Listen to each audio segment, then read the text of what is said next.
You can see how it would be possible and even desirable for you to build up your own library of tags. The good news is that you don't have to develop your own library.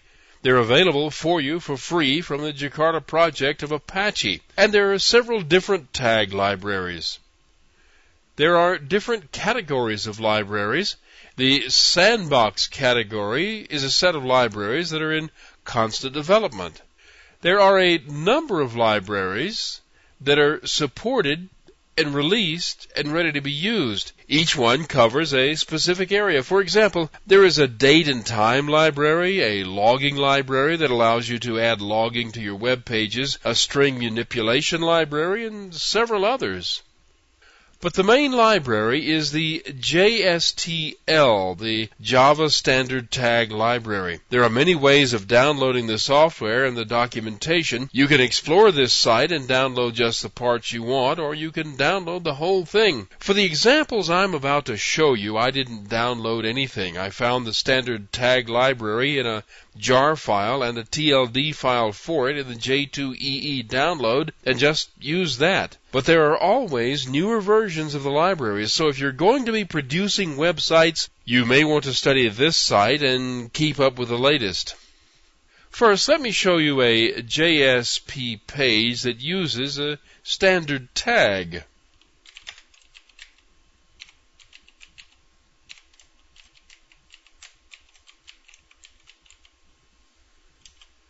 The tag descriptor is named C.TLD, and you could use any prefix you like, but it's sort of customary to use the letter C as the prefix for the standard tags.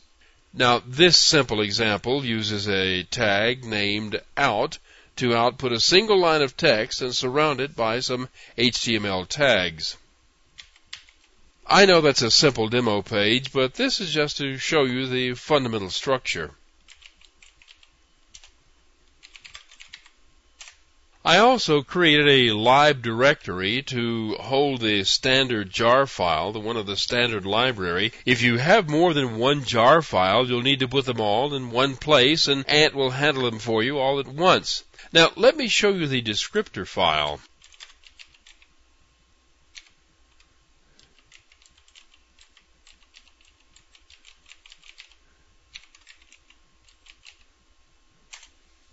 This comes already finished, and it matches the tags that are in the standard library.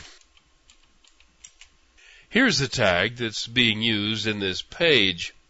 The actual class file name is outtag, and you can see it has a long package name. If you unzip the jar file holding the tags, you'll find the class file down through this long list of directory names. You can see that it has a body, but that's not necessary, and it isn't being used in this example. It has three attributes defined for it. Only the first one is the one that is being used, and it's the only one that's required.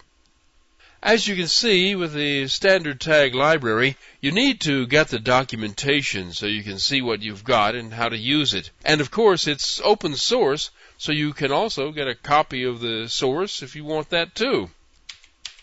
The build script doesn't have anything new, but it's a little different. It doesn't have to compile anything at all. It just builds a WAR file that includes the JSP page, the tag lib descriptor, and the jar file all in one WAR file. It's simply a matter of naming the directories that hold the items and including them in such a way that they will go into the right directories in the WAR file. And here's the page.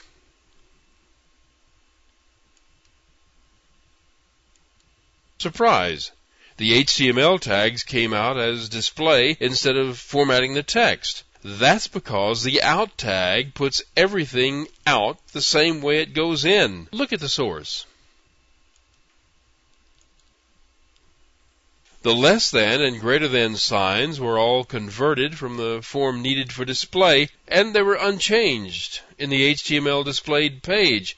It can be a lot handier to put stuff in the out tag than it is to translate all those symbols by hand. I know I display a lot of Java source code on my web pages, and that translation would be a bother without this capability.